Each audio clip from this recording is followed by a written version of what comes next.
Welcome to Hunter Learning family. So நான் உங்களோட super ma'am. இதுதான் நம்மளோட Hunter Learning Tamil medium channel. So நிறைய பேர் சப்ஸ்கிரைப் பண்ணியாச்சு, பண்ணாதவங்க சீக்கிரமா பண்ணிட்டு பாருங்க. ஸோ இன்னைக்கு நம்ம என்ன பார்க்க போறோம் அப்படின்னு பார்த்தோம்னா, இது 10th வீடியோவா 12th வீடியோவா இல்ல 11th வீடியோவா அப்படின்னு கேட்டா 3 பேத்துக்கும் சேர்த்த ஒரு வீடியோ தான்.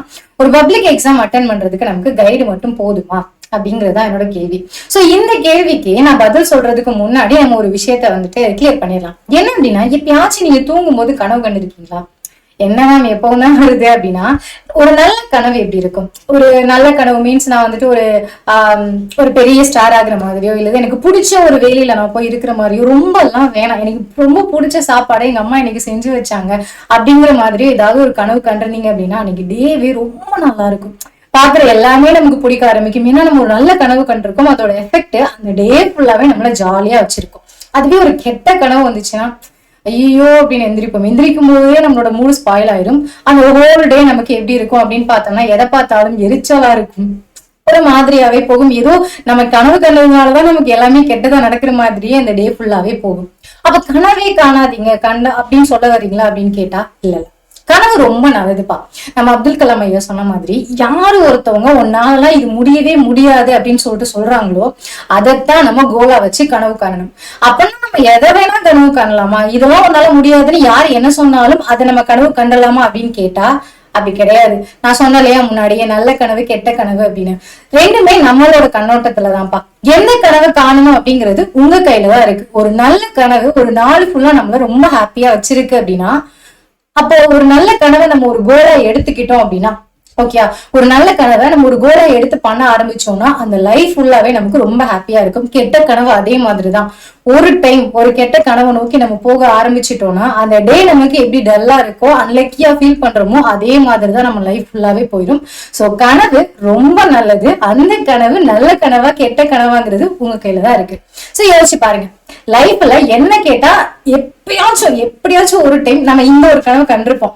ஒரு பப்ளிக் எக்ஸாம்ல 10th இருந்தா ஒரு 500 எடுத்தா எப்படி இருக்கும்? எல்லாரும் மைக்கு நீட்டுவாங்க, பேட்டி எல்லாம் எடுப்பாங்கல்ல. சோ ஒரு 12th பசங்க 11th பசங்களா இருந்தா 600 எடுத்தா எப்படி இருக்கும் அப்படிங்கிற மாதிரி ஒரு கனவை லைஃப்ல ஒரு டைம் அது எல்லாருமே கண்டிருந்தீங்கன்னா கீழே கனவு எனக்கு வந்துட்டு நான் இப்படி ஒரு கனவு கண்டேன் அப்படின்னு சொல்லிட்டு கமெண்ட்ல போட்டுருங்க.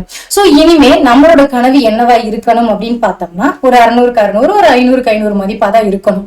அப்ப இதுதான் வந்துட்டு நமக்கு லைஃப் ஃபுல்லாவே எனக்கு அச்சீவ் பண்ண போறதுக்கு, அதாவது நான் நீங்க சொன்ன மாதிரி ஒரு லைஃப் ஃபுல்லா நான் ஒரு நல்ல கனவை எடுத்துட்டு போனோம்னா அது எனக்கு 600 அப்படிங்கிற கனவு தானா அப்படின்னு கேட்டா, இந்த கனவு ஃபர்ஸ்ட் நீங்க கண்டுபிடிக்க ஆரம்பிச்சீங்கன்னா உங்க லைஃப்ல உங்களுக்கு ஏத்த மாதிரியான ஒரு பொசிஷனுக்கு இதுல இருக்கக்கூடிய மார்க்ஸ் எல்லாமே கொண்டு போய் விடும். சரியா?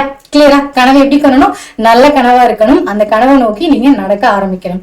திரும்ப back to the question.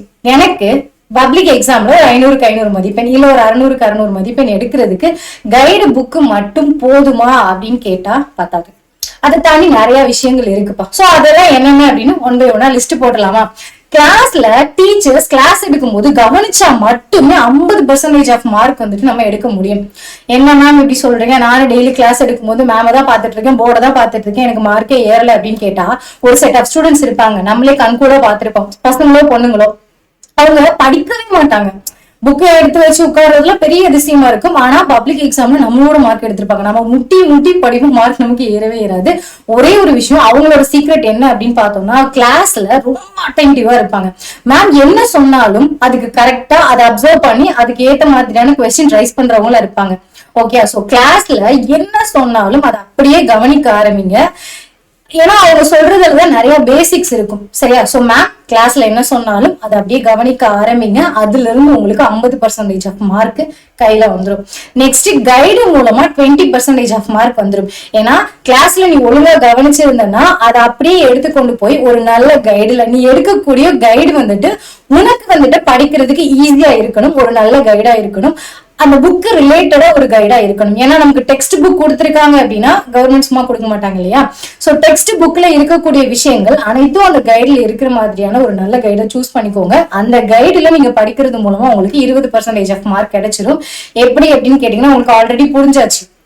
Concept என்னன்னு புரிஞ்சாச்சு, பேசிக் என்னன்னு புரிஞ்சாச்சு அப்படின்ற பட்சத்துல ஒரு கைடுக்குள்ள நம்ம நுழையும் போது ஈஸியா அதுல இருக்கக்கூடிய டாபிக்ஸ் எல்லாமே நம்ம மண்டைக்குள்ள ஏற ஆரம்பிச்சிடும். ஸோ கைடு மூலமா நமக்கு 20% ஆஃப் மார்க் கிடைச்சிடும். நெக்ஸ்ட் கேள்வி கேட்கறது மூலமா நமக்கு 10% ஆஃப் மார்க் கிடைச்சிரும்பா. கேள்வி கேட்கறதுக்கு எனக்கு பயமா இருக்கு மேம், இன்னும் ஒரு சிலர் என்ன பண்ணுவாங்களே, நீ கேள எனக்கு அப்படின்னு சொல்லிட்டு கேட்பாங்க. இன்னொரு சிலர் இதை நம்ம கேட்டோம்னா என்ன உனக்கு இது கூட தெரியலையா அப்படின்னு மேம் திட்டிடுவாங்களோ அப்படின்னு சொல்லிட்டு பயப்படுவீங்க. சோ கேள்வி கேட்கறதுக்கு தயங்கி இருக்கிறவங்களுக்கு நான் ஒரே ஒரு விஷயம் சொல்றேன், நீ எந்த அளவுக்கு கேள்வி கேட்கறியோ அந்த அளவுக்கு உன்னால ஒரு விஷயத்த புரிஞ்சுக்க முடியும். சோ நிறைய கேள்வி கேளுங்க. நீங்க கேட்கறத சொல்லி கொடுக்கறதுக்காக தான் உங்களோட டீச்சர்ஸும் இருக்காங்க. டியூஷன் போறீங்களா, டியூஷன் அக்கா கிட்ட கேளுங்க. உங்களுக்கு அக்காவோ தங்கச்சியோ அண்ணனும் இருக்காங்களா, அவங்க கிட்ட போய் கேளுங்க, இல்லைன்னா என்கிட்ட வந்து கேளுங்க. சோ நிறைய கேள்வி கேளுங்க. கேள்வி கேட்கறது மூலமா உங்களோட பிரெயின் இன்னும் டெவலப் ஆகும். சோ நெக்ஸ்ட் என்ன அப்படின்னு பார்த்தோம்னா, அடிக்கடி டெஸ்ட் எழுதுறது. நான் ஒரு குரூப் ஆஃப் பசங்களை பார்த்திருக்கேன்ப்பா. என்னன்னா டெஸ்ட்டுக்கு மட்டும் கரெக்டா ஆப்சென்ட் ஆவாங்க. என்ன இந்த டெஸ்ட் எல்லாம் நான் எழுதணுமா, நான் டைரக்டா பப்ளிக் எக்ஸாம்ல போய் பாத்துக்கிறேன் அப்படின்னு சொல்லிட்டு டெஸ்ட்டுக்கு மட்டும் கரெக்டா ஆப்சென்ட் ஆகிற பசங்க இருப்பாங்க. உங்களுக்கு எல்லாருக்கும் ஒரே ஒரு விஷயம் சொல்றேன், டெஸ்ட் அப்படிங்கிறது எதுக்கு வைப்பாங்க அப்படின்னா, நீ எவ்வளவு மார்க் எடுத்திருக்க அப்படிங்கறத மட்டும் பாக்குறதுக்காக கிடையாது. நீ என்ன மாதிரியான டைம் மேனேஜ் பண்ற, உன்னால இன்னும் ஒரு பர்டிகுலர் டைம்ல அந்த கொஸ்டினை எழுத முடியுதா, ஒரு ப்ராப்ளம் சால்வ் பண்ண முடியுதா, ஒரு டிராயிங் சேர்த்து வரைய முடியுதா, கரெக்டா? சோ அது எல்லாமே பார்க்க ஆரம்பிப்பாங்க. பிளஸ் பிரசன்டேஷன் ரொம்ப முக்கியம். ரொம்ப நல்லா படிச்சுட்டு கோழிக்கு இருக்கிற மாதிரி கிறுக்கி வச்சுட்டோம் அப்படின்னா நம்மளால நல்ல மார்க் வர முடியாது. சோ எந்த அளவுக்கு நீ டெஸ்ட் எழுதுறியோ அதுக்கேத்த மாதிரி ஒரு டைம்குள்ள உன்னால ஒரு கொஸ்டினை ஃபுல்லா எழுதி முடிக்க முடியும். அது அழகாவும் எழுத முடியும். பிளஸ் உனக்கு ஒரு மண்டைக்குள்ள நீ படிச்சது எல்லாமே கான்ஸ்டன்டா பதிய ஆரம்பிக்கும். சோ நிறைய டெஸ்ட் எழுதுங்க. படிச்சுட்டே இருக்கும் போதே எழுதி பழக்கப்படுங்க. சரியா? சோ எழுதி பழகுறது உங்களுக்கு வந்துட்டு ஒரு பெஸ்ட் சாய்ஸா இருக்கும். சோ நிறைய டெஸ்ட் எழுதுங்க. அது மூலமா 10% ஆஃப் மார்க் உங்க கையில வந்து சேர்ந்துரும்பா. சோ இது எல்லாத்தையுமே நம்ம ஒழுங்கா பண்ணிட்டோம்னா, மேம் கிளாஸ் எடுக்கும் போது பக்கத்துலயே யார்கிட்டயோ பேசாம மேம் எடுக்கிற கிளாஸை மட்டும் ஒரு 30 நிமிஷம் தானப்பா, ஒரு 30 நிமிஷம் அட்டென்டிவா அவங்க என்ன சொல்ல வர்றாங்கிறத காது கொடுத்து கேட்டா மட்டுமே 50% ஆஃப் மார்க் கிடைச்சிடும். ரெண்டாவது ஒரு நல்ல கைடு புக்.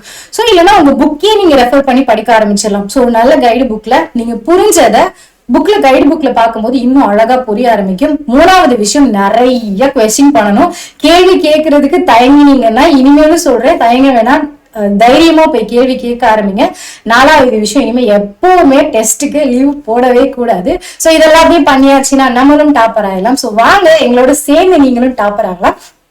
ஏன்னா இந்த சேனலை வந்துட்டு சப்ஸ்கிரைப் பண்ணாம பார்த்துட்டு இருந்தீங்கன்னா சப்ஸ்கிரைப் பண்ணிட்டு மேம்க்கு ஒரு லைக் கொடுத்துட்டு கீழே என்ன வேணுமோ அதை கமெண்ட்ல தட்டி விட்டுருங்க. சோ நிறைய நான் சொன்னேன் இல்லையா, கேள்வி கேளுங்க அப்படின்னா ஒரு 20 பேர் கேட்குறீங்க, இன்னொரு 20 பேர் கேட்க மாட்டீங்க. சோ கமெண்ட்ல உங்களுக்கு என்ன வேணுமோ அதை கேட்க ஆரம்பிங்க. All the best.